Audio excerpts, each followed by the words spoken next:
बिस्मिल्लाहिर्रहमानिर्रहीम। आज का टॉपिक हमारे पास कुछ इस तरह से कि how to calculate number of moles. How to calculate the number of moles. आप नंबर ऑफ मोल्स को कैसे कैलकुलेट करते हैं उसके बारे में हम डिस्कस करेंगे। तो डिस्कशन से पहले मैं एक और चीज आपको बताना चाह रहा हूँ कि प्रीवियस लेक्चर के अंदर मैं आपको बता चुका कि मोल के दो फॉर्मूले हैं। First formula mole equals to हमारे पास क्या होगा, mass divided by molecular mass, जो कि मैंने यहाँ पे लिखा। एंड सेकंड जो फॉर्मूला हमारे पास है वो ये कि mole equals to volume divided by 22.4 dm3। ठीक है, ये फॉर्मूला। अब मैं एक क्वेश्चन यहाँ पे डेवलप कर रहा हूँ और क्वेश्चन कुछ इस तरह से, लेट सपोज मैंने यहाँ पे लिखा क्वेश्चन नंबर 1, लिखा मैं calculate the number of moles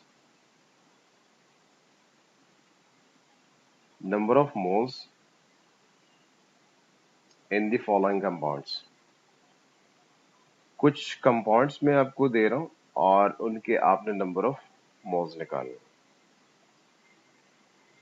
और सबसे फर्स्ट वन मैंने यहाँ पे लिखा, लेट सपोज अगर मैं यहाँ पे लिखूं अराउंड, सपोज करें पहला जो क्वेश्चन आ रहा है 36 ग्राम ऑफ वाटर है, H2O है,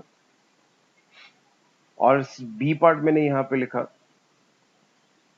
11.2 dm³ ऑफ कार्बन डाइऑक्साइड। सबसे मेन चीज की आपने क्वेश्चन समझना है। देखिए ए पार्ट के अंदर 36 ग्राम लिखा हुआ है। 36 ग्राम का मतलब बेटा हमारे पास यहाँ पे मास गिवन है, और अगर मास गिवन है तो हमें फॉर्मूला नंबर 1 के साथ जाना है इसको कैलकुलेट करने के लिए। सेकंड पार्ट में देखें 11.2 dm³ है। dm³ बेसिकली किसका यूनिट है, वॉल्यूम का यूनिट है। तो सेकंड बी पार्ट हमें सेकंड न्यूमेरिकल से सिंपलीफाई करना। चलो हमें दोनों सॉल्व करना है, कैसे सॉल्व किए जाते हैं आप वो देखें। तो जैसे कि हमें पता है कि हमारी रिप्रेजेंटेशन बेस्ट होनी चाहिए, तो इसको सॉल्व करने के लिए एक सिंपल ट्रिक मैं आपको बताता हूँ। सबसे पहले आपने डेटा बनाना है, दोनों पोर्शंस के लिए हम डेटा बनाएंगे। डेटा बेसिकली हमारे पास दो चीजों को रिप्रेजेंट करता है, क्वेश्चन में क्या दिया गया है आपको और क्वेश्चन में क्या पूछा जा रहा है आपसे, the given and required condition of the question. यानी क्वेश्चन के अंदर जो कुछ भी आपके पास गिवन है वो सब आपने डेटा में लिखना है, और क्वेश्चन में जो कुछ भी आपसे पूछा जा रहा है वो भी आपने वहां पे डेटा में लिखना है। तो सबसे फर्स्ट पार्ट हमारे पास यहाँ पे दिया गया है मास of water. Mass of water हमारे पास जो गिवन है वो है 36 ग्राम। आपने 36 ग्राम लिखा। क्वेश्चन के शुरू में देखिए calculate the number of moles, यानी मोल्स ऑफ आपने वाटर भी कैलकुलेट करना है। H2O equals to question mark, ये भी आपने लिख दिया। डेटा हमारा कंप्लीट हो चुका है इस पार्ट के लिए। अब अगर मुझे इस क्वेश्चन को सॉल्व करना है तो कैसे सॉल्व करूंगा, और सॉल्यूशन लिखने के बाद सबसे पहले देखिए यहाँ पे मास गिवन है तो आपने फॉर्मूला नंबर 1 यूज करना, यानी फर्स्ट फॉर्मूला यूज करना। आप यहाँ पे लिखेंगे mole equals to mass divided by molecular mass. Mass को आपने किससे डिवाइड करना है, मॉलिक्यूलर मास से डिवाइड करना है। तो आपने लिख दिया मास डिवाइडेड बाई मॉलिक्यूलर मास। उसके बाद नेक्स्ट पार्ट, एक छोटा सा सवाल अपने आप से पूछा। फॉर्मूला लिखने के बाद, चाहे वो मैथमेटिक्स हो, चाहे फिजिक्स हो, चाहे केमिस्ट्री हो, फॉर्मूला लिखने के बाद अपने आप से एक सवाल लाजमी पूछेगा।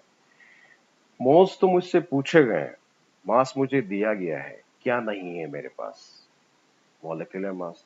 तो सबसे पहला काम जो मुझे यहाँ पे करना है वो क्या करना है, मॉलिक्यूलर मास कैलकुलेट करना है। तो मैं मॉलिक्यूलर मास किसका निकालूंगा, वाटर का निकालूंगा। तो molecular mass of water that is H2O equals to, आपने हाइड्रोजन की जगह में 1 लिखना है, और हाइड्रोजन के दो एटम्स है तो यहाँ पे मल्टीप्लाई बाई 2 होगा, और फिर प्लस ऑक्सीजन की जगह में क्या होगा, 16।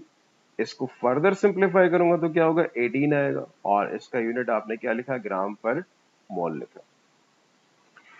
अब मेरे पास मॉलिक्यूलर मास भी आ चुका है, मास पहले से गिवन है, तो अब आपने क्या करना है, पुटिंग वैल्यूज और उसके बाद सिंप्लीफाई।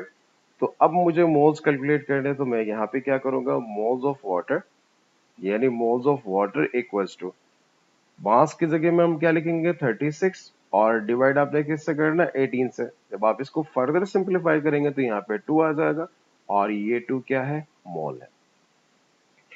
इसी तरह जो मास वाला फॉर्मूला था वो इस तरह से आप अप्लाई कर सकते हैं और इसी तरह इसी रिप्रेजेंटेशन से आपने क्वेश्चन सॉल्व करना है। अब सेकंड पार्ट जो हमारे पास है पार्ट बी है उसकी तरफ मूव ऑन करते हैं। पार्ट बी के लिए अगर मैं यहाँ पे डेटा बनाना चाहूँ तो सबसे पहला पार्ट देखिए क्वेश्चन में जो दिया गया है वो वॉल्यूम गिवन है हमारे पास। क्या मैं यहाँ पे लिख सकता हूँ कि वॉल्यूम ऑफ कार्बन डाइऑक्साइड यानी CO2 जो हमारे पास गिवन है वो कितना 11.2 DMQ है 11.2 DMQ।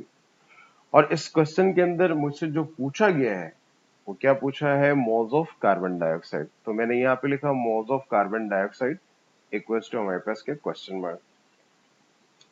अब मुझे इस क्वेश्चन को सॉल्व करना है तो अगेन वही सेम सॉल्व करने के लिए मैंने लिख दिया और इसके बाद हमें यहाँ पे क्या करना है फॉर्मूला अप्लाई करना है। फॉर्मूला लिख देते हैं मोल इक्वल्स टू हमारे पास क्या होगा वॉल्यूम है तो सेकंड फॉर्मूला यूज करेंगे तो वॉल्यूम डिवाइडेड बाय हमारे पास क्या होगा यहाँ पे आएगा 22.4 DMQ। ये आपने लिख दिया। जैसे कि मैंने आपसे कहा था कि फॉर्मूला लिखने के बाद अपने आप से एक छोटा सा सवाल पूछे मोल मुझसे पूछे गए हैं वॉल्यूम मुझे दिया गया है तो सीधे सीधे मैं क्या कर सकता हूँ इस कंडीशन में मोल्स निकाल सकता हूँ क्योंकि नीचे जो डिवाइड हो रहा है वो 22.4 से हो रहा है एक कांस्टेंट नंबर है। तो अब मैं यहाँ पे डायरेक्ट मोल्स निकाल सकता हूँ कि मोल्स ऑफ कार्बन डाइऑक्साइड यहाँ मुझे मॉलिक्यूलर मास निकालने की जरूरत नहीं है। वॉल्यूम कितना है 11.2 है और डिवाइड किससे करना है 22.4 से। इसको जब आप सिंप्लीफाई करेंगे तो ये आएगा हमारे पास है 1/2 और 1/2 किसके इक्वल है 0.5 के। तो ये हमारे पास क्या आ चुके हैं मोल। ये दो डिफरेंट क्वेश्चंस यानी पार्ट ए और पार्ट बी में आपको सॉल्व करवा चुका है और अब आपके लिए प्रैक्टिस के लिए कुछ क्वेश्चंस दे रहा हूँ यानी पार्ट सी से ऑनवर्ड वो सारे आपने खुद से सॉल्व करने। यहाँ पार्ट सी में लिख रहा हूँ। पार्ट सी जो हमारे पास है मैंने लिखा 50 gram of NaCl mass given है तो आप फॉर्मूला नंबर 1 अप्लाई करें। उसके बाद मैंने लिखा डी पार्ट और डी पार्ट के अंदर मैं लिख रहा हूँ 100 ग्राम ऑफ आपके पास H2SO4 that is sulphuric acid और उसके बाद CDE पार्ट मैंने यहाँ पे लिखा अगेन 150 DM³ ऑफ नाइट्रोजन यानी नाइट्रोजन बेसिकली N2 से रिप्रेजेंट करते हैं और डी के बाद ई के बाद एफ पार्ट के अंदर मैंने यहाँ पे लिखा अराउंड 200 DM³ ऑफ आपके पास है अगेन नाइट्रोजन डाइऑक्साइड NO2 आपने लिखा। ई के बाद एफ के बाद हमारे पास क्या होगा जी आएगा और यहाँ पे मैं लिख रहा हूँ कि 1000 ग्राम ऑफ हमारे पास क्या आ रहा है Na2CO3 सोडियम कार्बोनेट है और उसके बाद एच पार्ट के अंदर मैंने यहाँ पे लिखा 300 gram of nitric acid that is HNO3 और उसी तरह कुछ और लिखना चाहूँ तो आई पार्ट के अंदर मैंने यहाँ पे लिखा 15 डीएम क्यूब ऑफ आपके पास ऑक्सीजन और उसी तरह आई के बाद जे पार्ट के अंदर मैंने यहाँ पे लिखा 25 DM³ ऑफ क्लोरीन और Cl2 है और उसके बाद जे के बाद के पार्ट मैंने यहाँ पे लिखा अराउंड आपके पास 300 ग्राम ऑफ हमारे पास क्या आ रहा है CaCO3 that is calcium carbonate और आई जे के एल पार्ट हमारे पास यहाँ पे आ रहा है कि 500 ग्राम ऑफ हमारे पास क्या आएगा अमोनिया दैट इज NH3 और उसी तरह एल के बाद मैंने एम पार्ट में यहाँ पे लिख सकता हूँ कि यार हमारे पास क्या हो सकता है 25 DM³ ऑफ हमारे पास क्या NH3 क्योंकि अमोनिया गैस है तो इसके जगह में आप मास भी लिख सकते हैं और वॉल्यूम भी लिख सकते हैं कोई फर्क नहीं पड़ता। एन पार्ट में मैंने यहाँ पे लिखा अराउंड क्वेश्चन बनाते यानी 1500 ग्राम ऑफ और मैंने लिखा अमोनियम नाइट्रेट NH4NO3। इन सब की प्रैक्टिस करें इतने काफी है और सॉल्व करने के बाद मुझे एक पिक्चर कमेंट में आप ऐड कर सकते हैं और चेक करके मैं आपको बता दूंगा।